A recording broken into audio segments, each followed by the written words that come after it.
Bismillahirrahmanirrahim. Assalamualaikum warahmatullahi wabarakatuh. Innal hamdalillah nahmanuhu wa nusalli wa nusallim ala rasulil karim wa ala alihi wa sahbihi wa man tabi'ahu bi ihsanin ila yaumiddin. Amma ba'd. Kita bersyukur pada Allah Subhanahu wa taala diketemukan untuk bahagian yang ketiga ini berkaitan dengan konsep ilmu ataupun bab yang ketujuh. Jadi para talabul ilmi, para pelajar sekalian, Ustaz harap antum berada dalam keadaan yang baik belaka di bawah rahmat Allah Subhanahu wa taala, khususnya pelajar daripada UiTM Terengganu. Okey, kita sambung pada bab yang ketiga ini, bukan bab yang ketiga, pembahagian yang ketiga dalam bab yang ketujuh, berkaitan dengan perbincangan apa yang dimaksudkan dengan sentimentalism. Mereka ini golongan yang mana bertuhankan kepada sains, menafikan kewujudan Tuhan ini. Dia menafikan, kita tak menyahkan elemen metafizik dalam alam dalam kajian mereka. Kemudian memisahkan sains moden daripada etika. Kemudiannya pula, saya menurut alam Islam ini, sains Islam adalah ilmu pengetahuan tertentu yang lahir daripada gabungan unsur fizik dan metafizik, dan kemudian keharmonian antara falsafah sains yang pada prinsipnya ia selaras dengan ajaran-ajaran dan konsep-konsep dasar dalam Islam. Kemudian pula sains dari segi sudut Islam melihat bahawa kewujudan alam ini ataupun alam semesta ini dia ada berhubung kait dengan ketuhanan. Kemudian setiap tindakan manusia terhadap alam dilihat daripada perspektif yang menitik beratkan kesan dan akibat dalam alam ataupun terhadap alam ini. Itu sebab Allah sebut dalam Al-Quran, "Qul siru fil ardi fanzuru kaifa kana aqibah zahara al-fasadu fil." Allah kata berjalan dah atas muka bumi, lihat kesan-kesan yang Allah Taala tinggalkan. Dan kemudian Allah sebut dalam Quran, "Zahara al-fasadu fil barri wal bahri bima kasabat aydin nas." Kerosakan yang berlaku ini bukan daripada kita kata apa, itu memang bencana alam, tetapi atas sebab manusia itu sendiri. Sebagai satu contohnya, lihat bagaimana berlakunya tanah runtuh apabila tangan manusia itu membina rumah-rumah di atas bukit, menarah bukit, menebang pokok-pokok, dan akhirnya berlaku tanah runtuh, berjikilat dan sebagainya. Okey. Kemudian sains mempunyai hubungan yang kuat dengan kepercayaan beragama Islam dan perlu dilaksanakan mengikut garis panduan moral dan etika yang memenuhi kehendak Tuhan.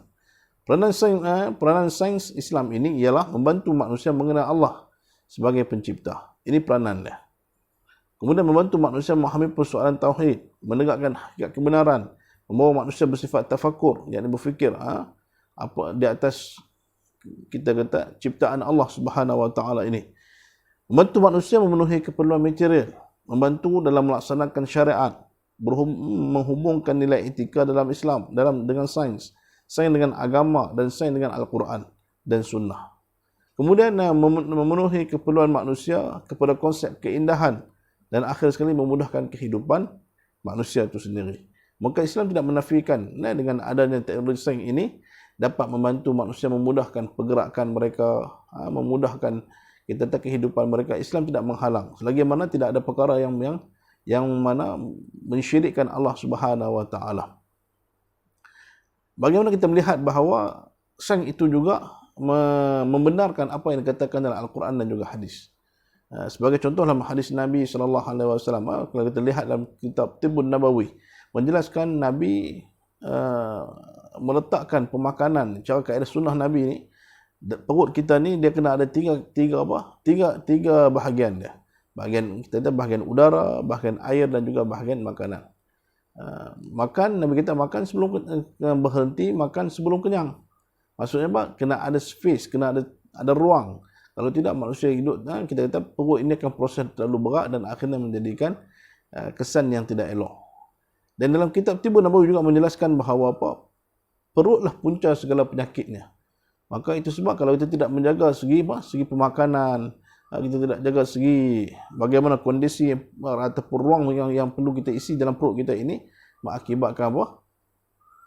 Mengakibatkan kesan kepada badan ataupun kehidupan kita. Dia dalam Al-Quran menyebut surah An-Nahl ayat 81. Dia jadikan bagimu pakaian, memeliharamu dari panas dan pakaian, yakni besi, baju besi yang memelihara kamu dalam peperangan. Kemudian demikian Allah menyempurnakan nikmatnya atasmu agar kamu berserah kepadanya. Maksudnya apa?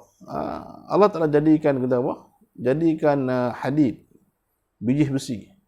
Kegunaan manusia cukup banyak sehinggalah manusia hari ini mampu membina peralatan yang canggih untuk melakukan peperangan ataupun mempertahankan wilayah mereka. Sedangkan dulu mereka menggunakan biji besi untuk mempertahankan diri dengan baju besi. Okey, tapi hari ini sains, teknologi demi teknologi, revolusi demi revolusi, dan akhirnya berlakulah kita kata apa? Kapal yang tidak boleh tenggelamkan dalam laut. Peluru yang tidak boleh disasarkan ribuan kilometer ataupun ratusan kilometer boleh disasarkan. Boleh dipancarkan. Kenapa?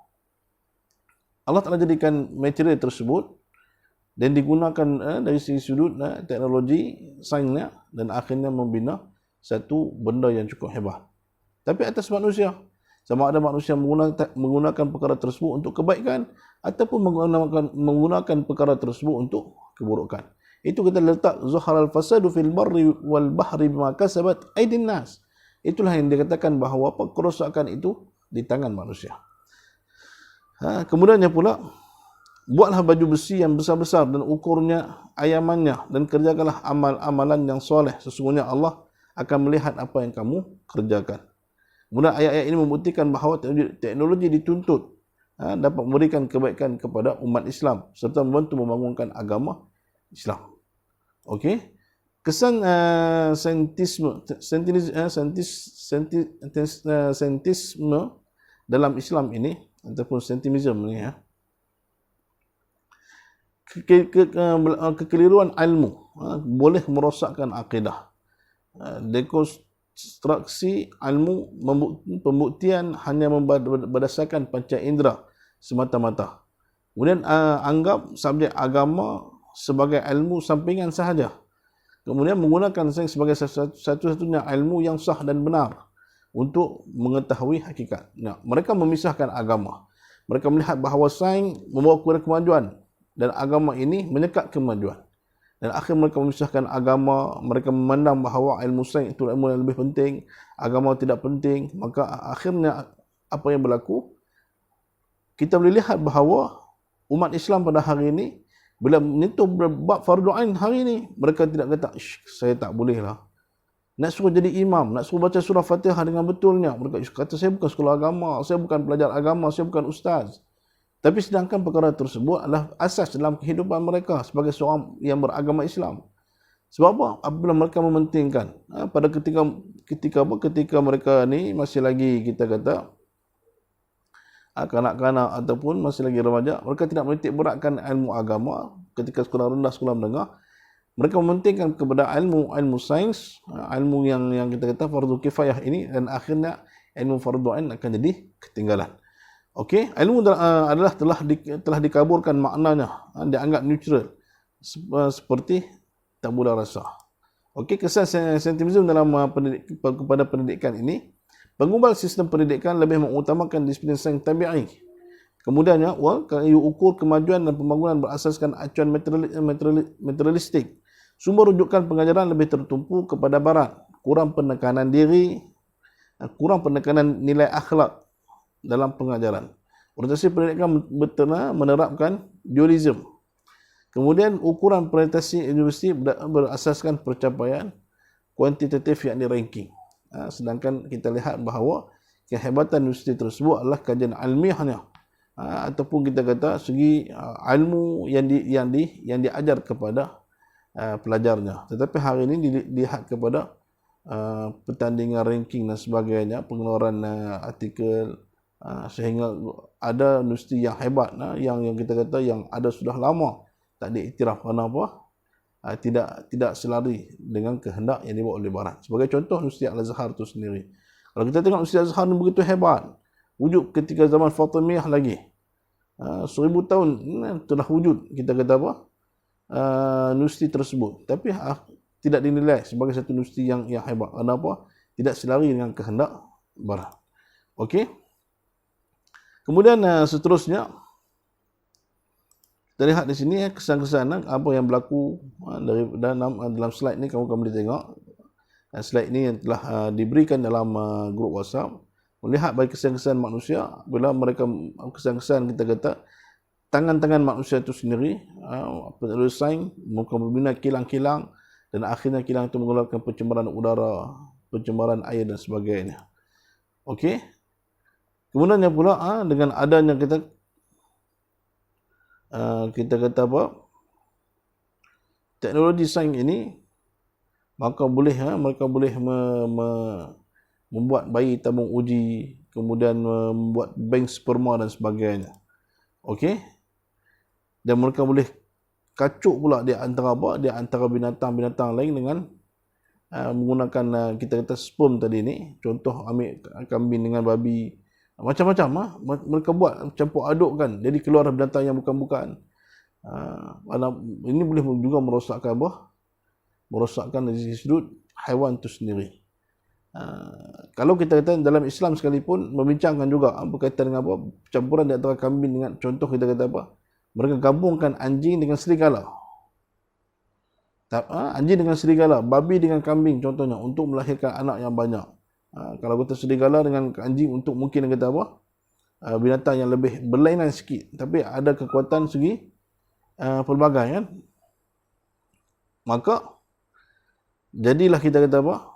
Binatang tersebut adalah bernajis, seperti mana binatang yang asal tu, yang babi dan juga anjing. Jadi kita sebut sebagai, kita kategorikan sebagai apa? Najis yang mughalazah. Okey. Kemudian konsep dan pendekatan pendidikan dalam Islam. Pengenalan pendidikan Islam bermaksud pendidikan yang berasaskan ajaran Islam yang membentuk sikap manusia dalam pelbagai aspek, iaitu jasmani, rohani, akal, akhlak dan sosial, agar dapat mengabdikan diri kepada Allah Subhanahu wa taala. Seperti mana disebut, wa ma khalaqtul jinna wal insa illa liya'budun. Jadi dengan adanya kita kata sistem pendidikan Islam ini, maka terbentuklah seorang hamba, seorang khalifah yang boleh mengabdikan diri pada Allah Subhanahu wa taala, dan juga untuk memakmurkan alam ini dengan lebih sempurna dan juga adil.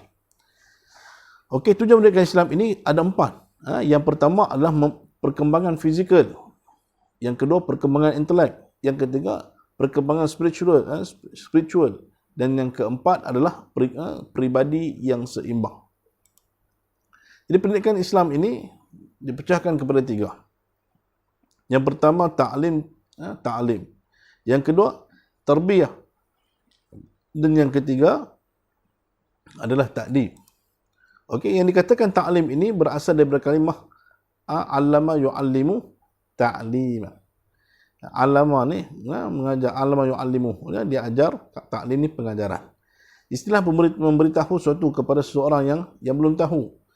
Ta'lim secara umumnya hanya terbatas kepada pengajaran, iaitu proses transfer ilmu pengetahuan. Okey. Dan pendidikan konektif semata-mata proses dari tidak tahu menjadi tahu, ini ta'lim. Kita mengajar, mempelajari, ta'lim, pengajaran. Daripada tidak tahu kepada tahu. Ayat Quran menyebut, dan Allah telah mengajar Nabi Adam. Allama Adam al-asma'a kullaha thumma aradahum 'ala al-malaikati faqala anbi'uni bi asma'iha. Qala Allah sebut allama Adam al-asma'. Allah telah mengajar Nabi Adam alaihi salam nama-nama ataupun nama-nama terhadap benda-benda yang dipamerkan. Okey. Ta'lim, istilah ta'lim meliputi pengajaran semua ilmu. Kualifikasi ilmu yang bermanfaat, ilmu yang tidak bermanfaat. Jadi kan dalam Islam memerlukan proses pengajaran yang memandu manusia ke arah yang lebih baik.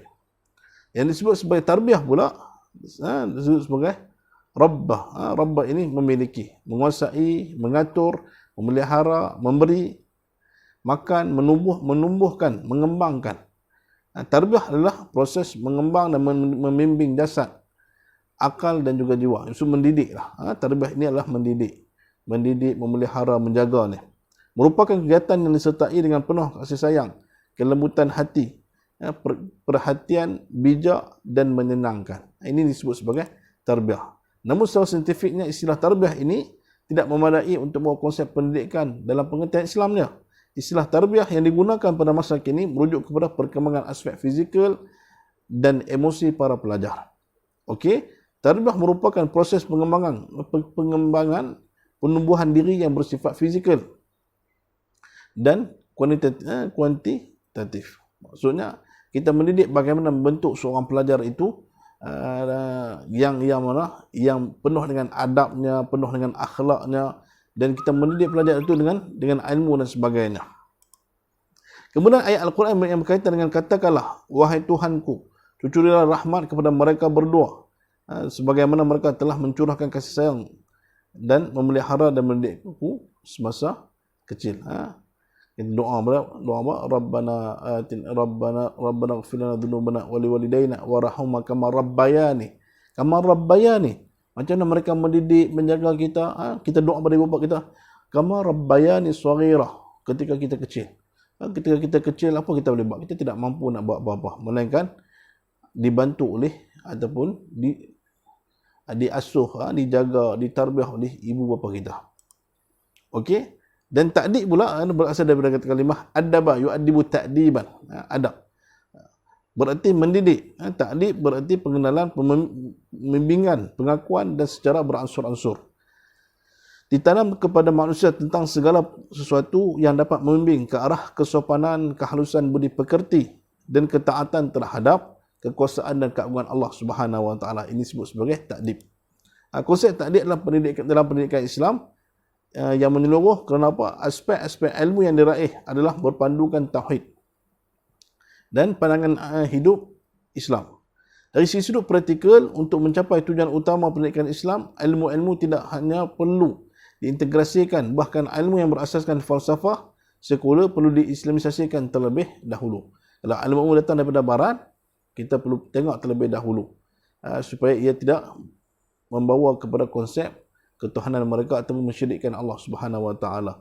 Kita menerima ilmu-ilmu daripada barat, sebagai contoh ilmu mantik kita ambil daripada Yunani. Di antara orang ahli falsafah Islam yang mengambil ilmu mantik ini, Imam Ghazali sebagai contohnya. Tetapi mereka melihat kepada ataupun mengislamisasikan balik ilmu tersebut supaya digunakan untuk kebaikan ataupun selari dengan Islam. Pendidikan Islam merupakan proses yang bertujuan untuk menghasilkan individu yang baik dan insan adabi. Okey, proses ta'dib ini merangkumi tarbiyah, ta'lim wa ta'lum, kemudian riyadah an-nafsu, kemudian tahdib al-akhlaqi. Okey, ini prosesnya, proses dah.